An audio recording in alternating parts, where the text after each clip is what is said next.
Nous allons découvrir dans ce wallboard la partie Gemba Walk, donc pour le suivi au niveau des aléas de production.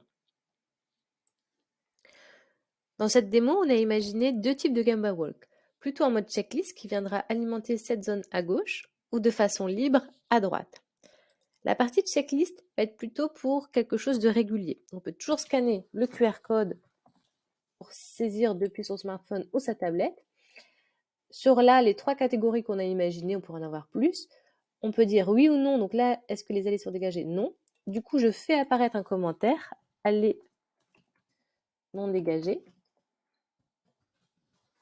Je peux aussi uploader une photo. Donc là, ça sera directement depuis mon PC. Si j'étais sur mon smartphone, depuis ma bibliothèque.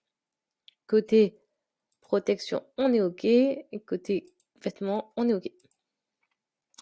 Ce qui va nous permettre derrière d'alimenter l'information. Voilà, on retrouve tout de suite la donnée connectée au niveau de la checklist. Donc ça, c'est vraiment idéal quand on est sur quelque chose, une routine en fait 5S, semaine ou au mois ou journalière. Ce qui est intéressant aussi, c'est que là, sur la page d'accueil, on va pouvoir voir le nombre de checklists de la semaine. Le même principe va aussi être intéressant pour un côté checklist libre. Donc là, le principe, on a toujours le QR code, on va pouvoir renseigner qui fait, directement mettre la photo et un commentaire, choisir la zone de diffusion. Donc par exemple, la zone en particulier ou tous les écrans de la zone.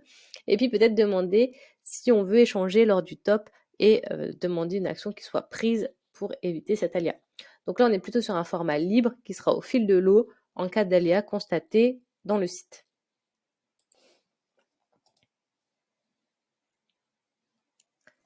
On peut également retrouver cette partie, je ne sais pas s'il y a des documents complémentaires sous format image ou format PDF dans le zoom de la qualité. Maintenant, voyons comment ça se présente côté base de données. Donc là, on va retrouver nos deux tables sur la partie Gemba Walk. Donc là, la donnée qu'on a saisie, les allées ne sont pas dégagées, sont ici. Donc on peut aussi commenter, mettre des idées complémentaires, voire compléter l'information. Et donc sur le wallboard, ce sera forcément mis à jour automatiquement. Voilà. Après, on peut aussi créer des filtres pour sélectionner, par exemple, quand la date est aujourd'hui, donc là on n'aura plus que cette ligne que nous avons faite aujourd'hui, ou imaginer que peut-être, ça on va le supprimer, un nouveau filtre quand voilà, les allées et non. Voilà, comme ça on n'aurait que la vue sur les noms en fait, ce qui nous intéresse. Donc voilà pour le focus sur la partie qualité et faciliter vraiment la saisie d'informations depuis le terrain, de la collecte d'informations sur les aléas de façon libre ou de façon routinière.